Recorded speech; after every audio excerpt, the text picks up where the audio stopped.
Welcome to Rewriting Real Estate, Millionaire Moves and Modern Tactics with your host, Kimberly Falker, a coach, mentor and strategist for agents who are ready to scale smarter. On this show, you'll learn from high-performing agents who are building their empires with innovation, intention and no apologies. Whether you're an experienced agent stuck at a plateau or a rising star ready to fast-track your success, this podcast gives you the real-world tactics, mindset shifts, and lessons learned from those rewriting the rules.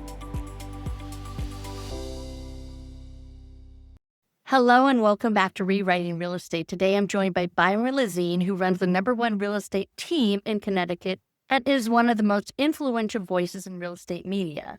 He's the co-founder of BAM, which is a no-fluff real estate media platform, and BAMX, which is a community and education hub designed to help agents grow through content, leadership, and execution.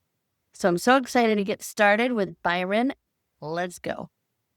Well, Byron, I really appreciate your time.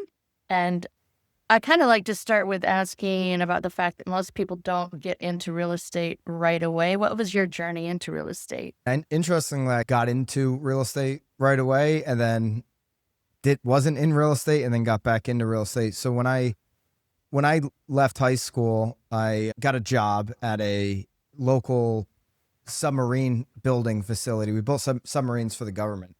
Oh, wow. And I was saving all my money and I started putting it into real estate. And so from the ages of 19 to 21 years old, I bought 3 homes on 4 mortgages.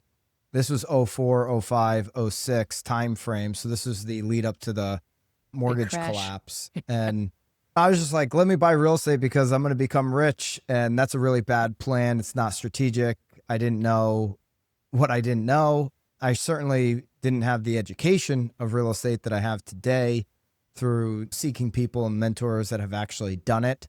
And so if I just fast forward through this story, December 31st of 2008, I filed for bankruptcy and I went bankrupt in real estate. Oh, gosh. And so I spent a couple of years living in massive regret. And when you're thinking backwards, you create backwards momentum. That makes a lot of sense. And it wasn't until I burned the boats mentality and got rid of the job that I had at that time, which was a nuclear power plant, and got my real estate license. I quit the job before I got the license. So when I say burn the boat, I think that's an important mentality for people starting real estate or restarting their career. I look at it as a full-time profession. I think consumers appreciate a full-time professional guiding them through this process. It's one of their biggest assets and one of their biggest life decisions. And I did that, but I did it much differently than the first time around. I got into really the first phase of my education ever in my life. I wasn't great at grade school. And if I was going to do real estate a second time, having lost everything, I really needed to learn from people who have done it, who have been very successful, and then be true to the consumer about who I am. And I think a lot of agents get into this business authentically because they want to help people and because they had a bad, you hear all the time. I had an agent, we bought a home, they were terrible. I was like, this is easy. I should be able to do it. And that becomes their elevator pitch when people say, why did you get into real estate? Why are you an agent? Or what do you like about real estate? And I love homes and I like helping people. And it's all these cliche things that sound good or I didn't want a boss. Yeah, I wanted to control my own schedule. And my elevator pitch was much different. It was very truthful to who I was in my journey. I said, I went bankrupt in real estate so that you don't have to. And so I'm going to help you avoid those mistakes. I have an Ivy League degree in real estate by losing everything. And if you don't want to lose everything, then I'll be able to share with you how to avoid that. And now you officially moved out of Connecticut, or do you split your time? Yeah, no, I have a home in Connecticut and I have a team in Connecticut, and my primary residence is in Florida. I'm in Naples, Florida. It's where I am right now, and moved in late 2020, early 21 to make Florida the primary. So after the foreclosure and you shifted your vision or purpose with real estate, what'd you do differently or learn how to build the business as a business versus before just investing? Yeah, I think pretty early on, I dove into getting coached and having a coach. And my first coach was Mike Shum from the Tom Ferry organization. He's no longer there, but he was a legacy operational coach. and ended up coaching a lot of big teams throughout his journey. But it was, for me, my back was to the wall. I didn't have a plan B. So I was really motivated early on to generate a lot of business. I got on the phones really from day one and started using my mornings to generate appointments in the afternoon. Like, the most simple business plan you can have in real estate is get into the office early before everybody else, make a lot of calls over a period of 4 hours. If you have 2.5 hours within a 4-hour period in the morning of talking to people, you're going to have appointments in the afternoon. And when you're early on, some of those appointments aren't going to be the best appointments, but you're going to learn a whole heck of a lot going on those appointments, creating relationships, and then creating next steps from those appointments. And in that time frame, when we were cleaning up from the mortgage collapse, there was high inventory. So I was getting, and what agents would call collecting, a lot of listings, because it was my opportunity to break through agents that had been in the business multiple decades. I was just talking to a Bammies member on our role play mastermind the other day who's in Austin, Texas. And I'm putting up a listing right now and nobody's coming. And so that creates a mindset for agents of, I don't want to get a lot of listings because nothing's happening and we're pricing them and I don't know what to tell sellers. I did quite the opposite. I would suggest quite the opposite. And in high inventory market, lean into making the investment. It is a long-term investment of getting the control on the inventory. Be willing, if you're normally, I'm comfortable at 10 listings, get comfortable at 30. Get comfortable at a system of having 50 listings. By my second year, I had 50 listings under my name of servicing those sellers, even in a market where you're hearing crickets, because all markets turn. And when it turns, you're going to have your opportunity then to obviously sell out the inventory that you have. But you want the leverage of being that person. Yeah, you're going to be on the interviews. And so you're now going to be getting interviewed at scale when the market turns and things get interesting for sellers to engage in those conversations. I think it's so easy for agents to get stuck in this mindset of being stuck, to your point earlier. Like, we've been through the worst of the worst and the best of the best, and it's always cyclical. There's so many things we can invest in as agents. We're getting pitched all day to invest in something to help our business. The best investment you can make is having more listings than anybody else. And I saw a clip from a Florida agent on X a couple months ago, and sellers don't realize how much we have to spend on listings, and was complaining because these listings aren't moving. And first of all, don't complain on social about the job that you chose and the career path that you chose. That's not a great move. But number two, that's a smart investment. Okay, now you need a runway to do it. And if you don't have a runway like I didn't, then you can just take a retainer. Hey, I've got so many listings that I can take at a time. What I'm doing right now is for my preferred clients, I'm getting a retainer up front, which is fully reimbursed at time of close. So whether you close in 2 years, 5 years, 20 years, you're going to get this retainer reimbursed to you at the closing table against the compensation. And explain how that conversation would be for someone that hasn't heard of that thought process. Yeah, I mean, it's unique and I think underutilized, really. Yeah, we ran the pitch right when we walked into the door, right? So you do your common, hey, can I take my shoes off? Where can I put my stuff? We're going to be sitting down. Whatever your common pleasantries are when you walk into a home. And then the first thing before we took the tour, I would say, hey, I'm going to make you guys an offer when we sit down. And this may not be for you, right? So the framing of this may not be for you is, I'm not here to sell you anything. I have an incredible offer that you should hear, but it may not be for you. All right. I'm going to make you an offer that may not be for you. I only can take so many listings. You guys see how much inventory is out there. And I'm really working with my preferred clients on this system. So I've got that offer. We can discuss it after I see the home, but let me see the home so I can at least understand what we're talking about and what we're dealing with. Or if you're the right fit for my offer type of thing. Yeah. And then when we're sitting down, I'd make the offer. And so at that point, you've built rapport through the tour. There's only 3 things you're solving on a listing appointment. So you're working through the pricing strategies, how to price a home, what the marketing plan that you're going to deliver that's going to bring maximum eyeballs to the property, and then what your compensation looks like. And part of that compensation walkthrough at that time was, hey, here's how we're doing it right now, because I need to be able to service you at the level that I've just promised. and I can only take on so many, right? If I could go get 200 listings right now, and back in those days I could, but I'm going to work with committed sellers that want this plan. And then we took that upfront retainer marketing fee, essentially, that got reimbursed fully at the closing.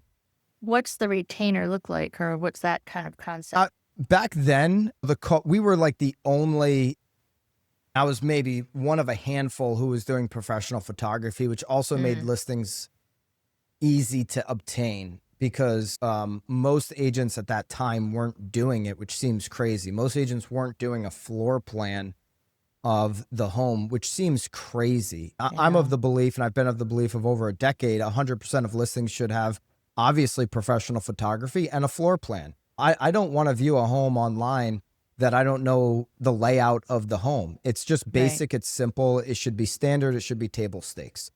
So that was an instant separator, but the cost of putting this stuff together back then was not high. Photographers did not have every single agent calling them. They had a handful of us who were utilizing their services. So there was low demand, which drives down the cost of any good when there's low demand. And so we were able to put a package together pretty cheaply. We were taking $1,000 retainer fee. I think in this, not have to utilize that play. But if you're strapped for cash and you're great at generating appointments, then it's just a viable, smart play to continue to take listings where you're not turning listings down and letting the market pass you, because that's what's going to happen is the market's going to turn. You're going to be like, I could have had all these listings that I now see selling, but you just didn't make the investment in your business. That's a good point. Going back to the retainer, sticking with the retainer, it's a fee that the sellers pay. Yeah, it's a for check you for right your marketing. Front. But if, let's say, they cancel a listing or it expires, what happens? Do you still keep that? Yeah. And then if they decide to come back onto the market, say they withdraw or they expire and they decide, I'm going to take a break for a year, you come back onto the market, the retainer's good. It's from now till the lifetime of when you sell the home. Now, if you sell the home with another agent, I can't help you. Literally, you're signed with somebody else, so I can't help you. The retainer stays as retained for services provided. But yeah, at any point in the lifetime of owning this home, we close the deal together, you're going to get that back against the commission. So you've already prepaid a portion of the commission compensation. Yeah, I like that. So then you went all in and obviously started making a big success, and then you started building out a team or a group, or how did that work for you? Yeah, since day one, I've been of the team mentality. This business, I guess I saw it 15 years ago.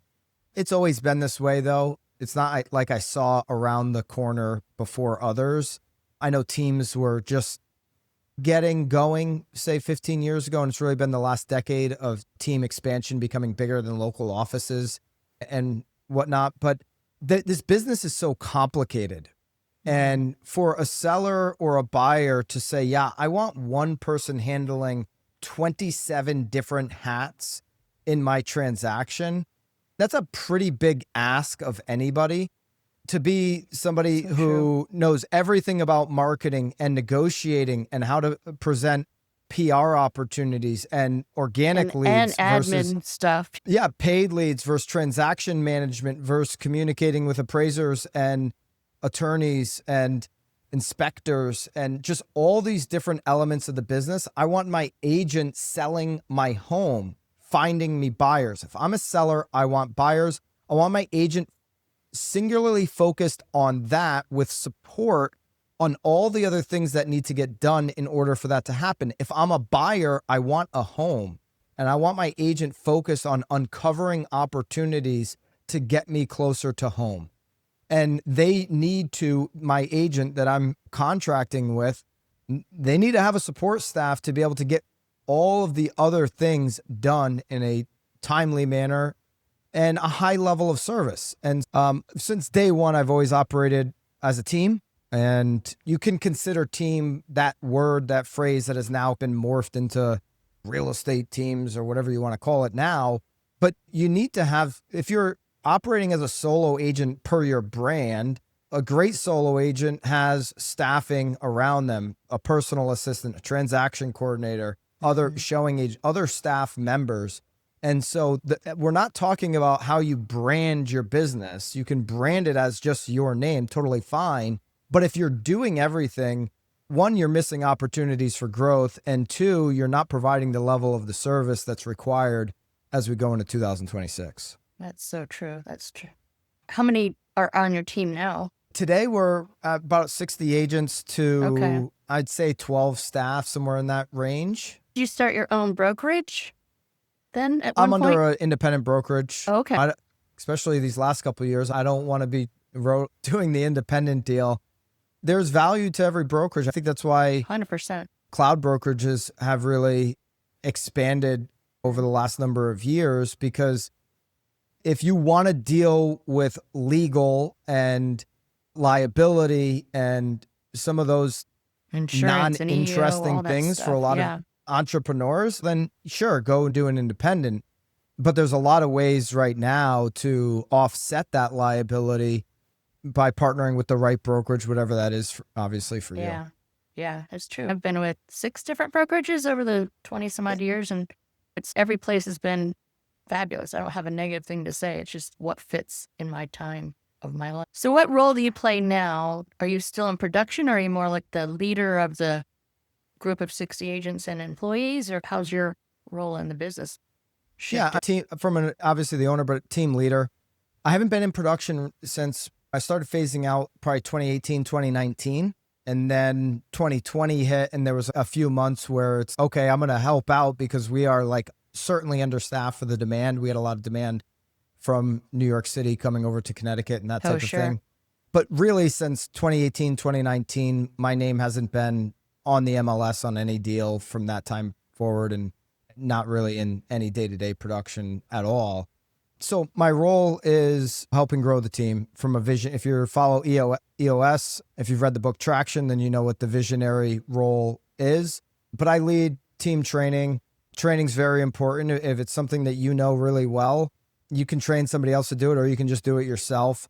Helping lead, manage, and hold accountable our leaders. So they call it LMA, lead, manage, hold accountable. Our leadership team, meeting with the leadership team on our 90-minute meeting once a week.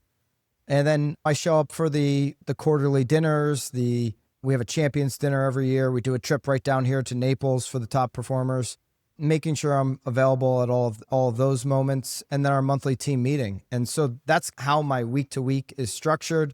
Training 4 days a week, a monthly meeting, leadership meeting, the marketing meeting, those dinners, and some of that fun stuff. And that's what's on the calendar. And then as any great leader, if you care about it, you should make yourself accessible, when there's opportunities to do that as well. I love that. So one of the reasons I asked you to come onto this show is because you're a part of, is it BAM or BAMX, or what's the difference? Yeah, BAM is our front-facing free content, no paywalls on articles, podcasts, social content, over 1 million followers between BAM and the Broke Agent brands across all of social. It's the largest organic followed accounts for real estate agents.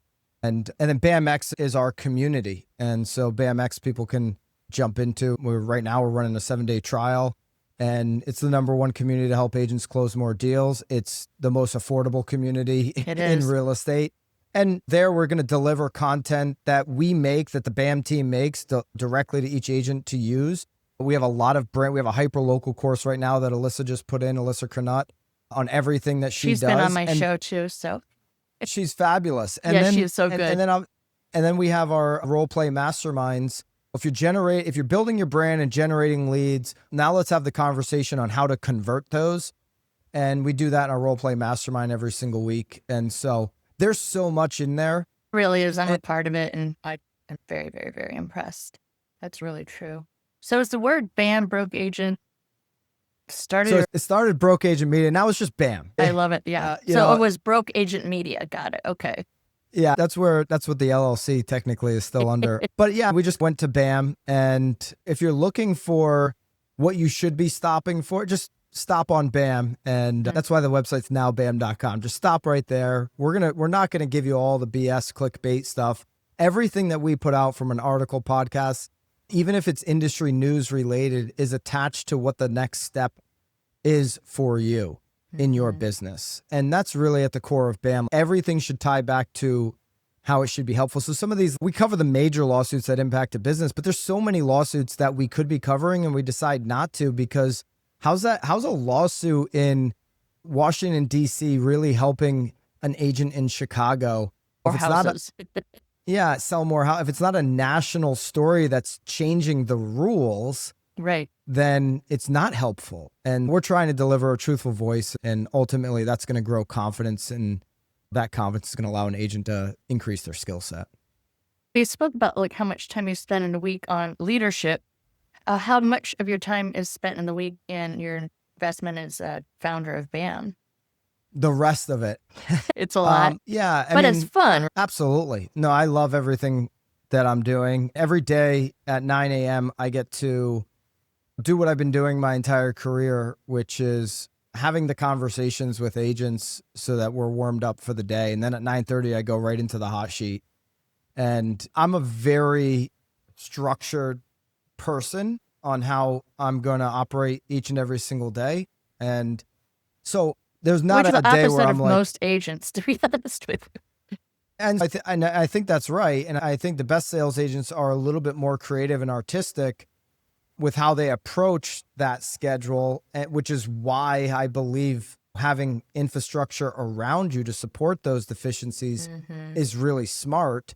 But I'm working a lot because I love what we're building and I love what we're doing. And I think if you're somebody who wants to check out after 40, then you should be looking for a team to check into and plug into. I've got two companies that 40 hours isn't going to scratch the surface of what I'm trying to do. True. I often tell an agent who's trying to think about how much time they should put into it, you got to put full-time effort into it. So if you have another job as you're starting to pay the bills, now you have two jobs and you're probably edging up towards 80 while as you're building the career, which means you're giving up a lot of social time and other things that others are going to tell you're supposed to be doing. Live your life. Well, what life are you trying to build? Theirs or yours? Good point. Yeah. So I've been a part of BAM for a bit, but last week you guys hosted what's called the Bammies Awards. And it's the first time I've ever seen it or, quote, attended it. It was virtually done online, but tell the listeners a little bit about the premise behind it and how you chose who to feature, et cetera. Because I find it so fascinating. It was a very fun event to attend. Yeah, if you've been in this business for a number of years, you know that every award list, even like I'm on the Real Trends list every single year. You still got to pay to be on it. Now, that's a pretty good list because they do authenticate all those deals. But at the end of the day, every award, unless it's a brokerage award but if it's an award or something like that, you're paying to play. So it's a PR thing. But the Bammies isn't that. And we're like, let's do an award show on branding and social and content in the industry where all of our peers are voting. So the community nominates. Everybody that was on that live show had an opportunity to vote in real time. And so nobody's paying for these awards. It's what other agents think is the winner. And you could collect everyone a lot of money that was nominated came from your viewing from the community, audience. yeah. And were they only BAMX members, or it could have been anybody? No. Anybody It could have been anybody. And so Absolutely. just to clarify, these are videos on social media or Instagram. Yeah, we had best listing video. That's like this is the second year we did it. That was the last award. We had funniest video, best hook on a video. And so this is the second year we've done the Bammies. Do we get to a place in years we're talking about where you have most innovative brokerage and those kind of things? People are going to vote for their own brokerage, is why we've shied away from that kind of stuff a little bit. But we could expand the topics, but it's all really been around so far videos. Content creation. Yeah, it's so good. It was really fun to watch. And so you guys, are you getting more submissions than you have space for? How do you guys decide out of the submissions you get who to narrow it down to? Yeah, Eric and the team did that, and there was common trends there. And so some of the categories had maybe 5 submissions that they thought were the most common requests that are submitted. And then others, there was maybe more submissions and more redundancies where there was 7 or 8. And like most things with BAM, there doesn't have to be these strict rules. Let's go with common sense, and based on what comes in that makes the most sense, we'll put up there. And so any award show, even ones that aren't pay to play, people are gonna be like, oh, I wish you put in this. I wish you submitted it. Right? Yeah, it was fun. In fact, earlier today, I interviewed Will Penny, who was one of the contestants, or what it was called, like one of the videos. Nominees. Thank you. And he didn't even know he was nominated. Didn't know there was an award show. And he was like, I was really curious when my video was blowing up. So he's never even seen, he didn't know anything about it, and he had no idea that he was nominated. So that was cute. So you know what that tells me about him? And I don't know him, he's probably a great guy. But that tells me that he's an inbox 10,000 guy. Because he doesn't check his emails, and he has 10,000 emails, and he's not checking and keeping up on things that are coming to him. Yeah, that's my husband. Which is most agents, so it's not a slight against him by any means. Anyway, we got to go check it out. That video went nuts all of a sudden. That's the value of the kind of distribution. Yeah. And you shouldn't think about social as like a one-day post and then forget about it. There's opportunities for those things. Well, this is a guy that's been in the business for 30 years. So, his social media is just like a PS to his world. Yeah. But so what was his name? Will Penny. He's the one that did the one about being old school, showing on buyers. The fax machine. Yeah, I love that. I laugh because I get it, because I've been around for a minute. And so if I was sitting down with Will, who's been in the business 30 plus years, and is really smart, you could tell from that video, this guy gets it. I would encourage him, if I had 10 minutes with him, to be putting out little videos like that every single week. He said he started doing that. He did a challenge for himself where he's been posting a tip every single day. And I went down and I was looking at his site, and he actually is doing a lot of these funny, but back in the day, this is what it was like. And what was great about his video is it was just straight to camera. There was no frills. There was no production. Agents stopped themselves by saying, I got to get this production, that production. If you listen to what Alex Hormozy's pushing right now for 2026, short form video should go back to the beginning when I started 15 years ago, when it was just raw on the video, like Facebook style, very organic, because that's going to separate you from AI. So shorts and short form is going back to that, less produced. And then long form, like what we do with the hot sheet every morning, is going to a format of being live and being highly produced. Because in a long format live daily show like we're doing on the hot sheet, you're either going to get exposed, meaning you don't know what you're talking about, or you're going to produce a really high quality show, and it's going to separate. You're not going to be able to run AI for 40 minutes live and have interactions with people and just have that human element. So how do you separate yourself from AI? You go highly produced, long form live shows, or you go authentic, raw, social short, where you're actually creating using the phone. And then you don't have to worry about all this AI content that's going to be living in the middle. That's a good point. Yeah. So do you guys have big visions for BAM or BAMX going forward? Of course we do. Why? It would be insane not to. Yeah, we're excited about 26, growing the community, getting as many full-time real estate professionals into the school as possible. Because the more, we've seen it over the last number of months here, the more committed, like-minded real estate professionals that are in school, the better the whole community is.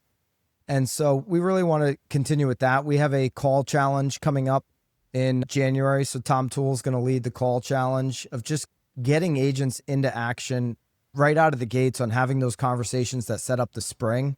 We're going to continue to run the role play masterminds live every single week in the community. But yeah, we have our 4 virtual events every year. The BAM Pro Bowl will be February. It's the Wednesday right before the Super Bowl. So whatever that is, February 4th or 5th. So we kick off with the BAM Pro Bowl. What happened? Then we'll have BAM Fest. Then we'll have BAM BBQ, and then we'll have the Bammies again. So those are the 4 core virtual events. And then we'll announce a live event, either BAM Camp or everybody's asking about Bam Mania. We probably should have one of each, but we'll have those coming up later in the year as well. That's exciting. Yeah, you've got a great team behind you for that platform, and I'm sure your real estate team is a great platform, clearly, because you have the market share. But yeah, listen, that's a great point, Kim. Obviously, I'm a team guy, and the BAM team are employees, but you got to convince people that you know are winners to come and be a part of your vision and be a part of your team, and always be recruiting. And I'm not talking the revenue share. Yeah. Not that it's bad. But like the bad taste in people's mouths with that word.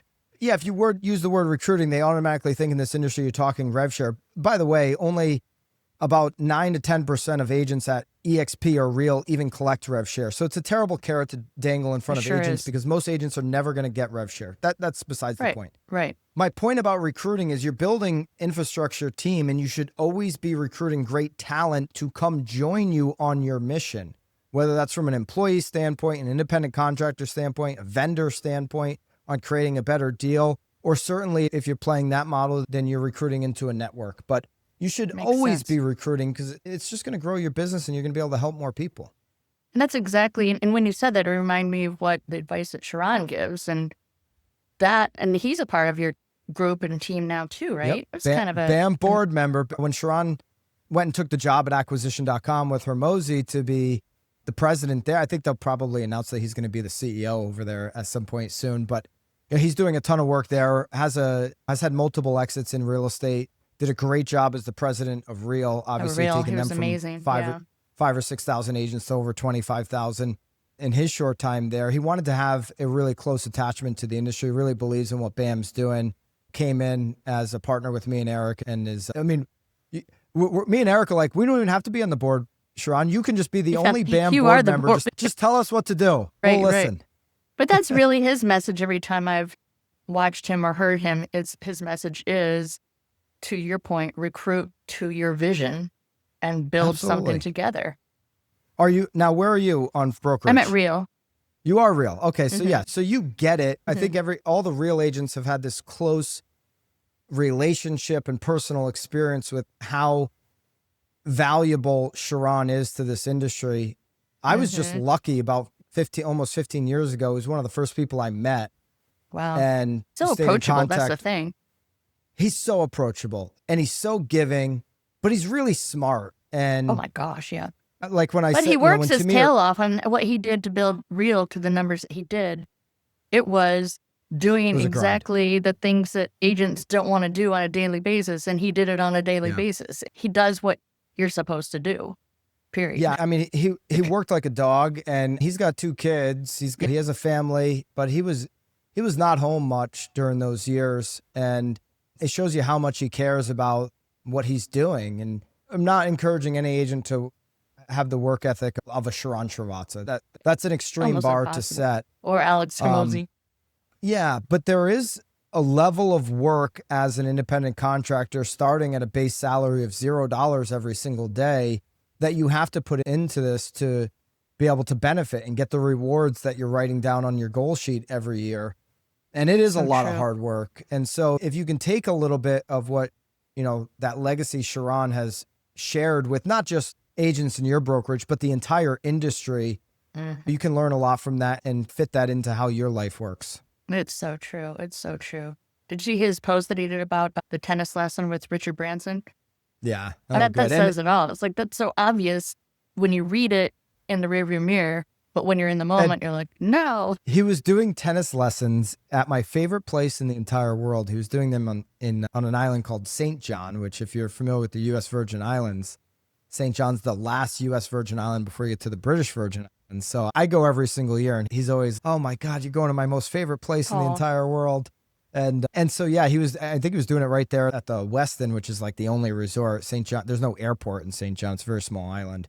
But that was such a cool story of just being available, right? That's hard work in and of itself, is always being available for when that opportunity.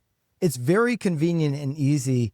I don't have anything to do, so I'm going to go do what everybody else is doing and screw off. His availability that back then in that social media post on the tennis story, all the way to today has always been there. He's the most available, most accessible. He probably shouldn't be as accessible because he's just put so much on his plate, but he doesn't rely on others. He does the work. I know that he went to your event in Phoenix because I was at an event for Eric Hatch in Phoenix. So he went to that one, and it's a lot. And same with, I'll probably cut this out, but even Tamir, the CEO, like he will fly from Israel for even a small teeny event. And it just, that to me is leadership. Even you popping on here when I know you've got 1,000 things on your plate, for you to come to a brand new unknown podcast. I find it very interesting now that I'm in this. And I did a very successful podcast back in 2013 to 2018, not on real estate. It was on classical ballet. It doesn't matter. Wow, but anyway, and then I started a whole network. Vanessa was a ballet all the way into college. Yeah.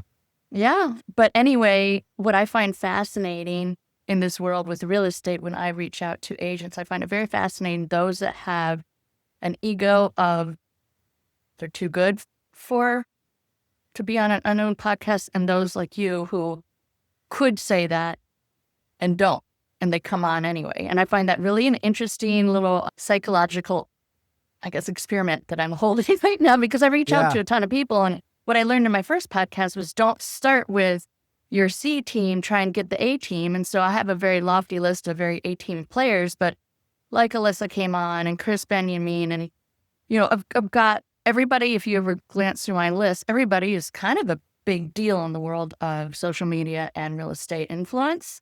And so I'm very fascinated by how humble people are or kind people are. And then I also find it fascinating those that ignore me. And I actually have met them in real life, but they've gotten too big for their britches, so to speak. So I just find it fascinating. But and Sharon would be one that I would reach out to him at some point and say, can you? Absolutely. Yeah. And listen, I would think, not to defend people that are ignoring, sometimes I think, but the way you and I connected on Instagram DM is a rarity, because a lot of DMs can get into that other spam filter and be seen in spam. And so that some things can get lost. Like I answer 100% of my school DMs inside the BAMX community. Gotcha. Okay. But I guess my thing is, what I'm trying to say is, you should do as much as you possibly can and try to make it a point, because we were all, when I started The Real Word 388 episodes ago, when we were starting episode 1, why would somebody come on that podcast when it's number 1? So you should do as much as you can. I want to do as much as I can. It's a lot easier for me to say yes to somebody who's engaging in the BAM community. And I appreciate you reaching out, Kim. No, I appreciate it. But I do want to end with one final question. Yeah. First of all, thank you again for your time. But I like to always ask, if you had to move to a brand new city tomorrow, knowing no one, what's the first thing you would do to scale as quickly as possible? So this is a really interesting question. And I think it's a smart question, because there's a lot of agents that might be restarting their business after what's happened the last couple of years. True. Ryan Serhant asked me a very similar question on stage at his event, Sell It, this past fall. And I'll change the answer, or I'll adjust the question slightly. The first thing you should do is pick the right city. Right. When we all start our career, I started my career basically within 15 minutes of where I grew up. And that's what most of us do. We start our career where we're living, as opposed to researching a market that has incredible upside over the next decade. Because markets do matter. And I'm not going to get up here and say, if you do X, Y, and Z in a crappy market, you're going to be able to be the next Serhant. No, Serhant had the platform of New York City, which is the most viable real estate market in the country. And I think you should start with what market. If I'm starting over from zero, I want to identify the right market first. Okay. And then I want to identify, how can I get double-digit sales, double-digit reviews, like almost instantly. And the best way today to get double-digit sales, double-digit reviews is to get into an environment, whether it's a teamerage, a brokerage, a solo agent, that can support instant business. So it doesn't mean you've got to be a team member for the rest of your career, but if you don't have a plan to get to 10 sales, 10 reviews, within your first 6 to max 12 months, then you're really going to be in that startup phase for too long.